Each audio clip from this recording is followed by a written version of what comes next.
All right, Wayne, you ready to go? Yep, all set? Yep. Okay. Good evening, everyone. I welcome you all to the November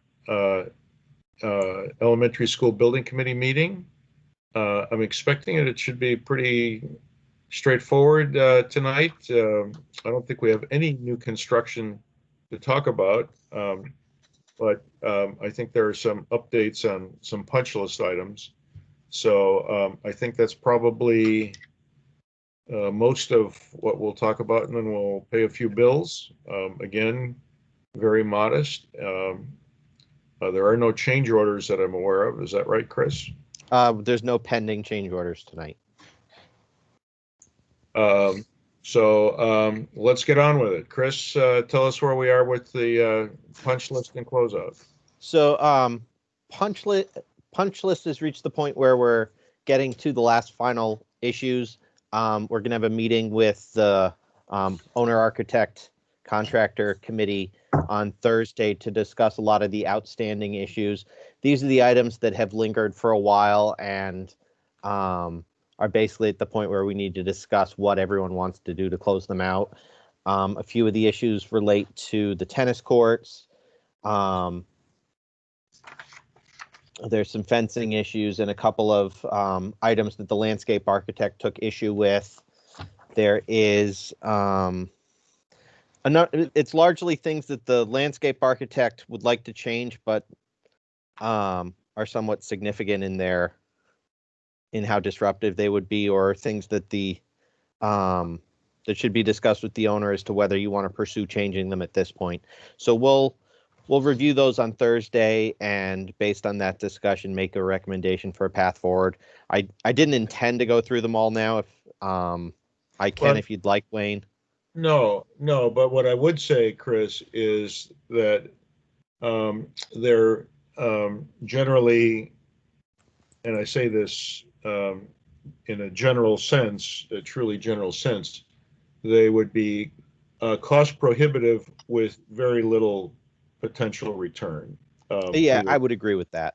and so we can comply with the contract, bring people back, force them to do exactly what the contract requires with minimal, if any, functional improvement. And so I think what Chris is relating is we need to make a decision as to whether or not we accept um, some of these items. It has to do with some grading and some really minor exterior uh, uh, stuff around the amphitheater outside the D wing, and it may be it may be just fine the way it is. So I think we'll talk about those on Thursday morning, and then we'll make a decision in that group with the school folks,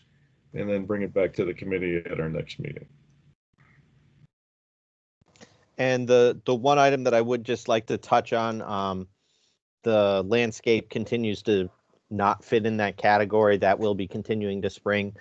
The tennis court striper, the company that painted the tennis court, did repair the puddling, and my understanding is that has been better than it was after their repair. But there was a question that came up as to whether or not they used the same color, but with construction products, it's often a different manufacturing run, and it was a lot lighter than the existing surface. They have committed to coming out in the spring and touching it up. We're too late in the year for them to be able to get the temperatures they need in order to do it now, but they did send an email to the landscape the landscape architect saying that they intended to come back and try and get a better match in the spring. I was out there. I'm not sure if anybody else on the committee has been out to take a look at it.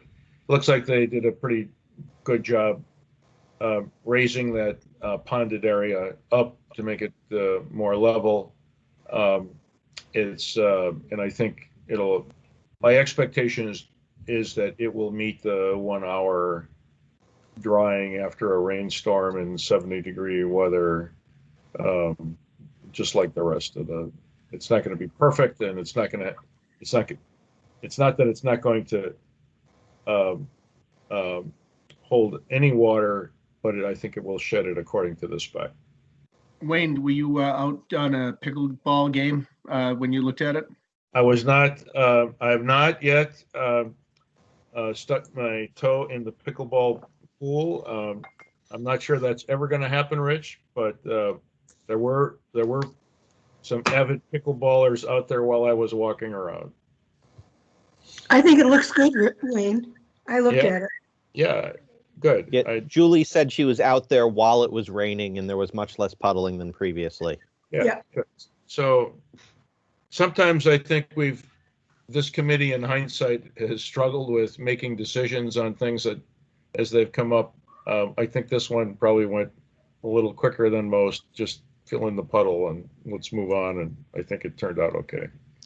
Other ongoing issues at the school.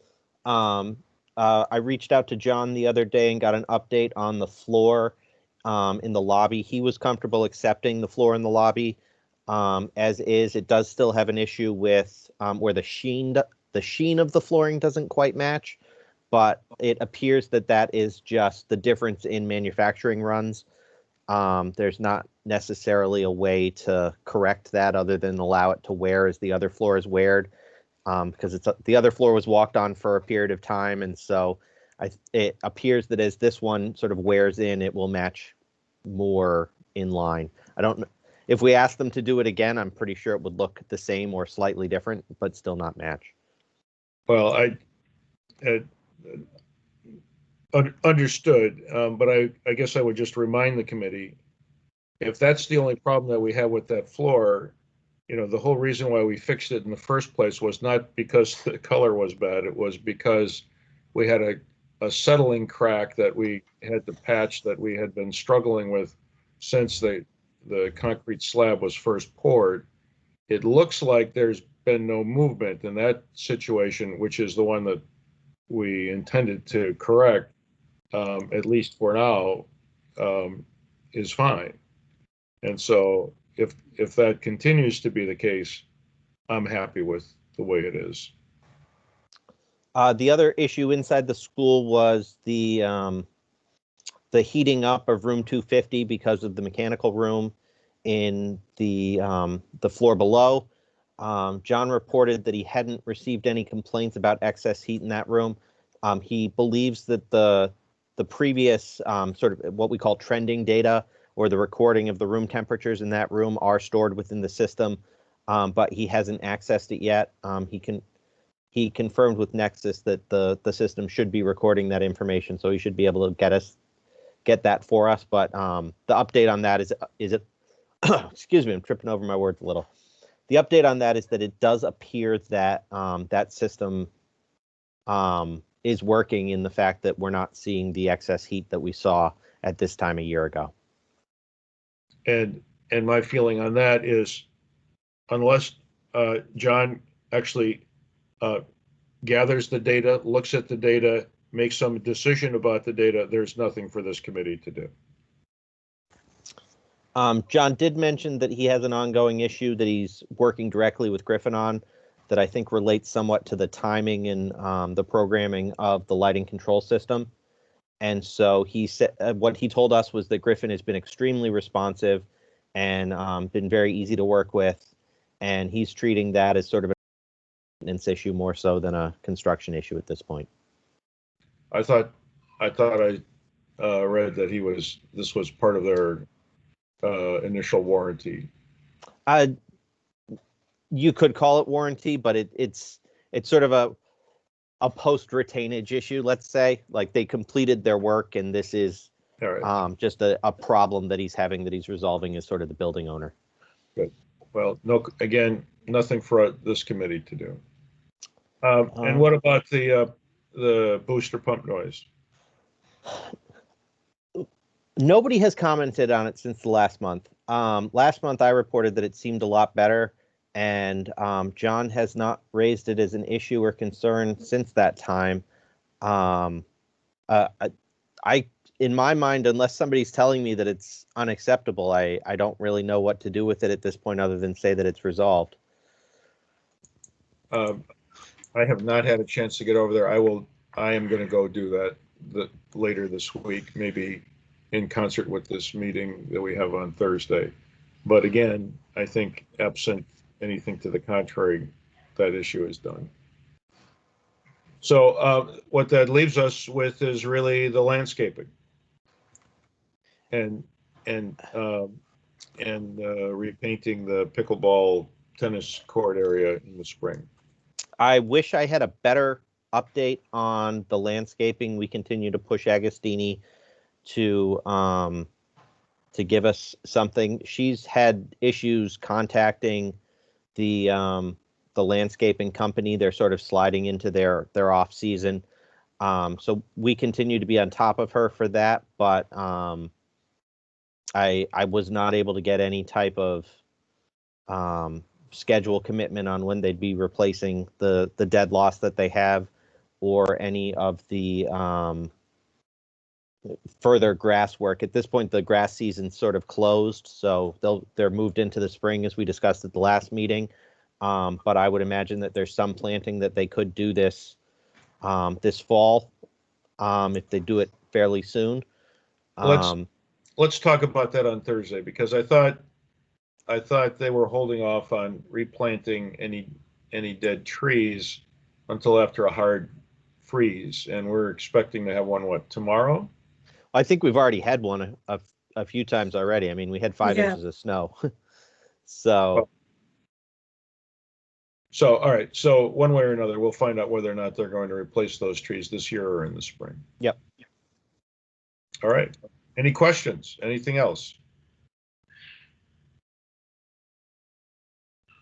Then let's move on to communications. I think the last thing you put out, Diane, was the good news about being $3.5 million under budget. I'm not sure there's really anything else to communicate to the community. I will do something about chips in another week or so. I'm still getting views of the 3.5 million post. I've had a couple of thousand views. Really? On Facebook. Yep. So, well, I'll put something on there about chips. Tepe did a post as well. Well, Diane, Hello. yeah, I look at that every 12 seconds. Thank you, Jim. Keep it up. I thought you weren't on Facebook, Mr. McCaffrey. Oh, that's right. I don't look at it. Right.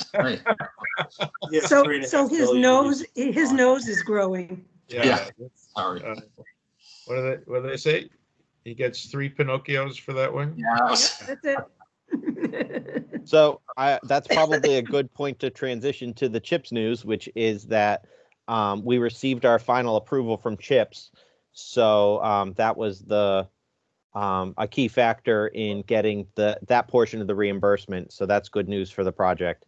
I think it's $1 million or so hinged on the CHIPS approval. So that's certainly an excellent milestone for the project to hit. Yep. Agreed. And we're still a year away before we true up and get our last 5%, which, according to our accounting, is what, $300,000 or so dollars. I think we calculated is I believe it's in the VIP. I don't need an exact number. Chris, don't go looking for it now. But again, it's subject to final audit, so whatever we say now is really, yeah, we're a long way from final audit at this point. Yeah, it's really not material, and so we'll be in the $20 million range within just 1% or 2% in either direction. So the town will have spent probably about 28, and the MSBA about 20. So nice contribution. All right. There are no change orders. Nope, we did update the log. Griffin let us know that they have one more that's pending, and we have one more that we're continuing to talk to Agostini about related to the fencing. We hope to have an update on those next month. We're also expecting that next month we'll have another round of large credits for remaining allowances in the contract, as the bulk of the work is largely closed out at this point. So let's talk to Julie on Thursday about whether or not, when she is going to give us a final rec, absent the central nurseries piece.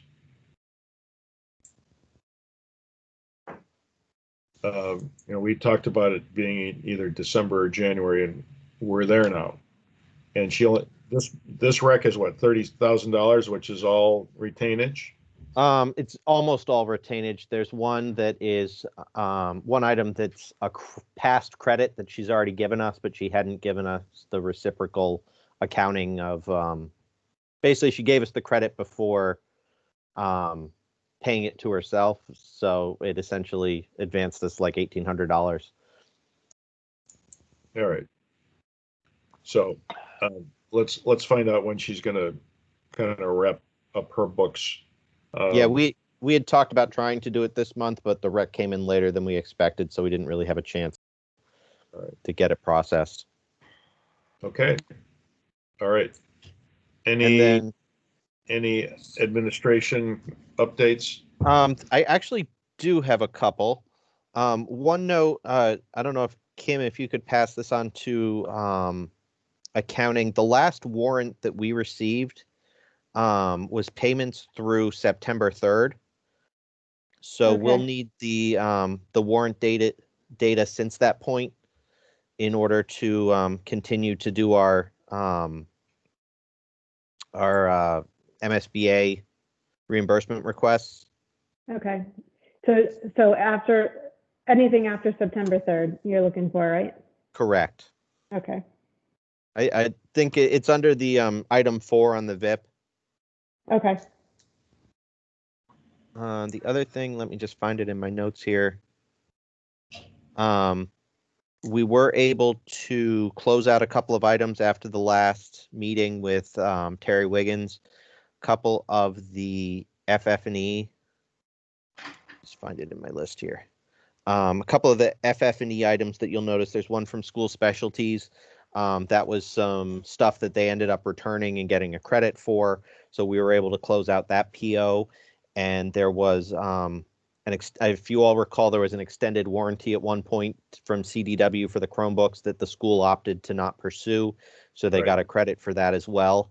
So that the only two open FF&E and technology items is the delivery of the lawnmower from Norfolk Power Equipment, and Terry believed that he had received the microphones, but we're still showing as open because the invoice hasn't made it to us yet. Those were the two remaining items under FF&E. The one other just small note, included in this month's VIP is the radon testing that was authorized by the chairman. It actually came in slightly below the proposal, but we, just to keep all that, those related costs in the same category, we did do a small contingency transfer to cover that in this month's VIP as well. And then Chris, that is, sorry, go ahead, Wayne.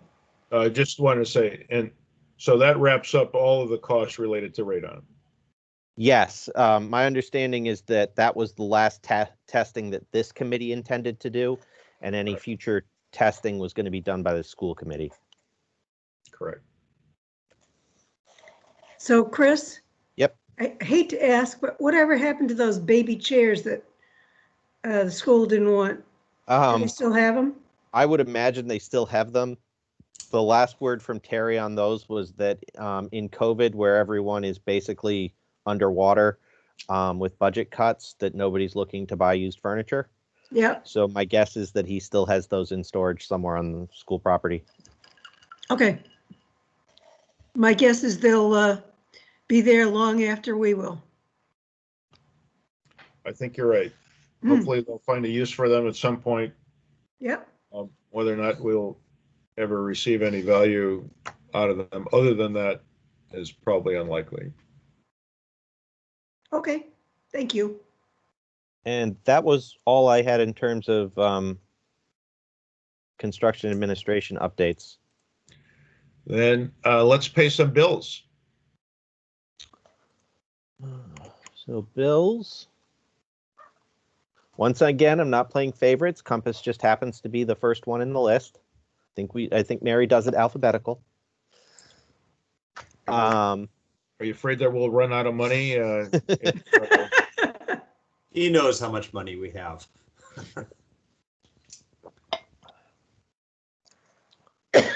So I don't know if someone else wants to take this, but the Compass invoice this month is for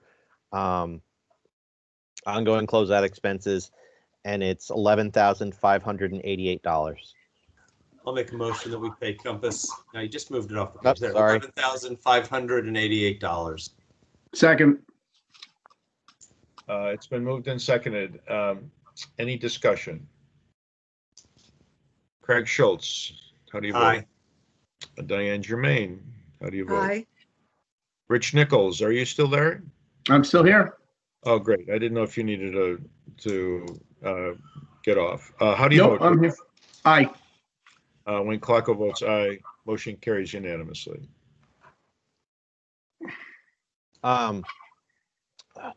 Tape, I believe, did not invoice this month.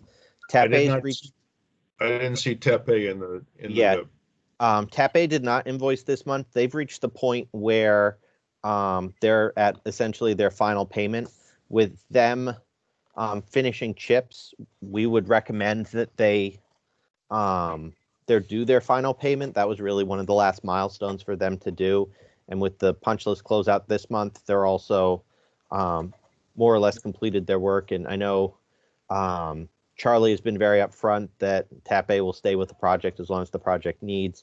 I do think that if we're extending the project only because of non-performance of one of the subcontractors, that's not necessarily Tape's responsibility to provide additional services until a contractor that's not performing finally performs. We don't have a proposal or anything along those lines, but we would expect that final payment for Tape would probably be requested at the next meeting. And we can discuss that further on Thursday if you'd like, Wayne. No, I'm fine with that. And I think, your point that Charlie has said that regardless of whether or not he's been paid in full or not, he would still provide whatever service was needed. The only qualifier I would make to your statement, though, Chris, is if, like Warner Larson, one of Charlie's subs was not performing or providing information according to the contract, that might be a different case, but certainly not any of the contractors doing work.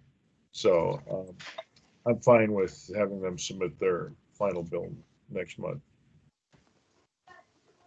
Okay, how about if I make a motion that we approve the September 25th bill from GZA in the amount of $5,994.38. Second. It's been moved and seconded. Discussion? One thing to note on this amount is below the proposal that was approved by you, Wayne. I didn't pull up the other number. I could pull it up if you really wanted to. I want to say it's something like $600 difference. I think that's. But they haven't mentioned their intent to bill anymore. And I believe that was a not to exceed amount and not a direct amount or a lump sum amount. Right. All right. Rich Nichols, how do you vote? Aye. Diane Germain, how do you vote? Aye. Aye. You don't get two votes. It's one or the other. Who's voting Okay, for the me? first aye. You're not from Chicago. You don't get to vote Early and often. early and often. Craig Schultz, how do you vote? Aye. Wayne Clarko votes aye. Motion carries unanimously. Next. All right. The next one is this was the storage box, and it's a little tough to see on the receipt. $130. No, it's actually, it's Oh. that, Oh, it's a little 147. too much. Yeah. So this is the storage box from Home Depot for the tennis courts. This is a transfer, isn't that right? Yeah, this is It's a transfer. it's a transfer, and this was approved as a not to exceed 400, and I believe we're below that amount, although I'm not exactly sure I think we are, Chris. by how much. Diane, this was your baby. Why don't you give us a motion? Okay, I make a motion to approve the transfer of funds in the amount of, what is it, Chris? 147 69? cents. Okay. Second. Been moved and seconded. Any discussion? Rich Nichols, how do you vote? Aye. Craig Schultz, how do you vote? Aye. Diane Germain, how do you vote? Aye. Wayne Clocko votes aye. Motion carries unanimously. Great. And finally, we have, see if I can turn that sideways. There we go. So this is Agostini's Rec, and within Agostini's Rec, a significant chunk of this was retainage to Pappas, who provided the gym equipment, including the wall pads. They had a final punch list item that they did complete. Pavilion for their punch list. This does not include the additional authorized work for the floor replacement. My guess is that that will be a contingency item in the next rec. But it does include their full retainage, and it also includes the full retainage to Griffin Electric. I think this is the lowest bill we have ever seen from Agostini. Yeah. I don't can't find it in even my think notes their original There it bills were this modest. All right, I make a motion that we approve the amount of $30,652.24 to Agostini for this month's rec. Second. Been moved and seconded. Any discussion? Diane Germain, how do you vote? Aye. Craig Schultz, how do you And vote? this is my dog. Rich Nichols, how do you vote? Aye. Wayne Clocko votes aye. Motion carries unanimously. I need my hand, Milo. All right. And that was, I believe, Yes. that's all the invoices for this week. Mhm. Yep. Okay. All right. So then we have minutes to approve. Minutes from October 20th. I make a motion that we approve the moments from October 20th. I second. Any discussion? Craig Schultz, Aye. how do you vote? Aye. Rich Nichols, how do you vote? Aye. Diane Germain, how do you vote? Aye. Wayne Clocko votes aye. Motion carries unanimously. All right, let's pick a date for our next meeting.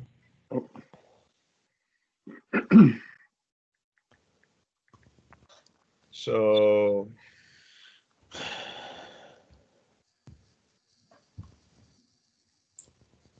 Planning board's on the 8th. I'm well aware of that, Mr. Nichols. The 22nd is probably, Yeah, that's the date I'm looking for, and I'm thinking Fine.